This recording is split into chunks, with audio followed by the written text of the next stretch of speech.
Hi, and welcome to Crash Course, World History Style. After watching this video, you will have the basic knowledge of the world. We don't have time to waste, so let's get started. This video is brought to you by Justin Burns and Anna Cairone. Let's start with saying, this is the world. Duh. 7 continents, billions of people, but there weren't always tons of people and tons of cities and super cool technology. We had to start somewhere.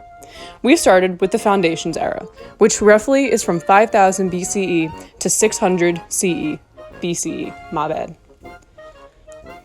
There are 6 early civilizations of this time period. We're going to start with talking about Mesopotamia, located in between the Tigris and Euphrates rivers, who utilized the Fertile Crescent of modern-day Iraq, mostly. Then you've got ancient Egypt, a central part of the ancient trade hub.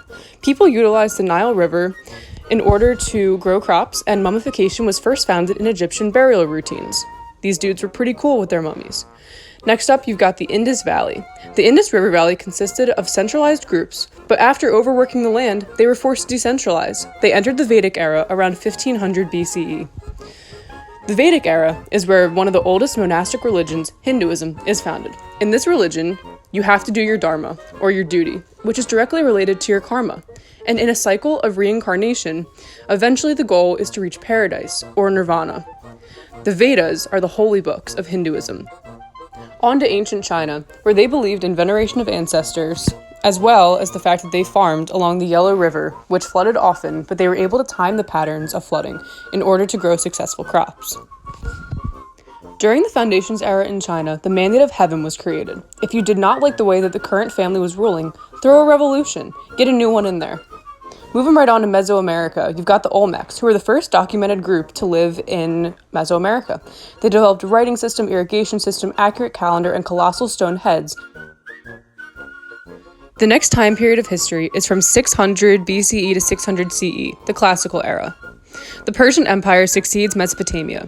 During this period, the Persian Empire interacted with early Mediterranean Hellenistic Empire under the ruling of Alexander of Macedon, son of Philip II.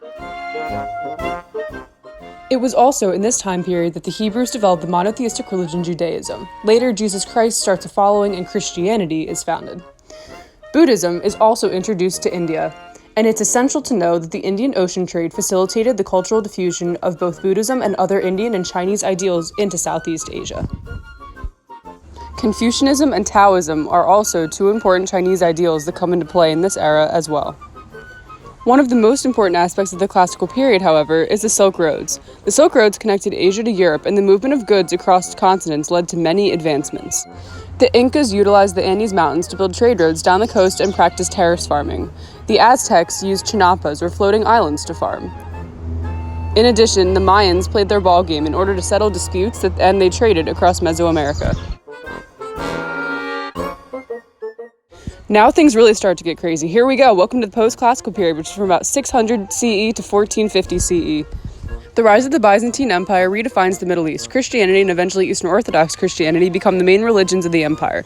Islam is also born early on in this time period. The Umayyad Empire was stopped in 732 in the Battle of Tours by Charlemagne, one of the Frankish Carolingian kings. He managed to maintain Christianity's hold in Europe. Damascus became the capital of the Umayyad Empire. Early on, you have the Islamic schism that turns into Sunni Muslims and Shia Muslims. Finally, the Umayyad Empire is succeeded by the Abbasid Empire, a more inclusive and successful empire during the Pax Islamica. The capital was moved to Baghdad, but eventually the Mongols took over and sacked Baghdad in 1258, signaling the end of the Abbasid Empire. But wait, what did you mean by Eastern Orthodox Christianity, Anna? Well, the Christian schism occurred in 1054. Western Europe adopts Catholicism, and the East adopts Eastern Orthodox Christianity. Thanks to the trans-Saharan trade roads and the usage of camels, Muslim merchants were able to travel and expose Islam into sub-Saharan Africa. Mansa Musa, an African king, is possibly the richest man ever because of the gold trade out of West Africa. Forget about Bill Gates. Merchants also impacted the east coast of Africa, transforming the coast into port cities in order to profit off of the Indian Ocean trade. Ethiopia is an example of a country that is influenced by Christianity via missionary efforts. Gunpowder, papermaking, and new sailing technology comes out of China at this time. And then one day the Mongols took over the world. They sacked Baghdad and eventually managed to take control of most of Europe, the Middle East, and Asia. The Mongols were nearly unstoppable, but then the plague introduced itself and completely decimated Asia and Europe. The Mongols were controlling China in the Yong dynasty, but due to the volume of deaths, their hold weakened, and they eventually lost China. Finally, the feudal system collapsed in Europe. The pre-modern era occurred from 1450 to 1750. This period is marked by the end of the Byzantine Empire, as well as the Seljuk Turks sacking Constantinople. There are three gunpowder empires of this era: the Ottoman Empire, which is mostly Sunni Muslims, the Safavid Empire, which is mostly Shia Muslims, and the Mughal Empire, which is in India. Europe sees some pretty intense change as well. Martin Luther begins the Protestant Reformation in Europe because he was fed up with the Catholic Church charging people to get into heaven. As a result, many new branches of Christianity, such as Calvinism, eventually leading to the Puritans, and the Anabaptists, eventually leading to the Quakers and the Amish, show up and face religious persecution by the Catholics. Or if you're King Henry VIII, you could just completely convert England to Angelicism because the Catholic Church wouldn't let you divorce your wife. Whatever works for you, bud. To make matters worse, areas such as modern-day Germany and Italy experienced witch hunts during this time. It was not a good day to be a lady, let's just say that. Nevertheless, technology advanced and sailing technologies from China made their way to Europe, setting off the age of exploration. This is when Francisco Pizarro basically yeets the Incas off the face of the earth via guns, germs, and steel. Cortez does the same to the Aztecs. And now the moment you've all been waiting for, the long century. Let's be honest, it's actually 150 years, from 1750 to 1900, but who's trying to be technical? The Enlightenment is a good starting point for this time period. The Enlightenment became an important foundation for revolutions against oppressive governments. The French did it, America did it, and so did a bunch of countries such as Jamaica and Brazil. And then you've got imperialism. It completely changes the course of history. Europe took their white complexion and decided to go help Africa. Not to mention, Europe had been taking millions of slaves out of Africa in order to satiate their rum needs for the Caribbean. The British also colonized India because of their love of tea. And then opium happens. Apparently the Chinese loved it so much that after the British completely killed them economically, the Chinese had to get their opium still, and they had to go to war for it. China was defeated and converted into the spheres of influence. It is also in this era that communism is founded by people such as Marx and Engels. Sounds like the perfect storm, right? Don't worry, it is. Finally, folks, if your head's not already spinning, we have to get up to modern day. Let's make this brief. Genocide. Extreme racism and white supremacy led to ethnic tension and hate. The Armenian genocide, the Cambodian genocide, and the Rwandan genocide are only three of the genocides that occurred in this era.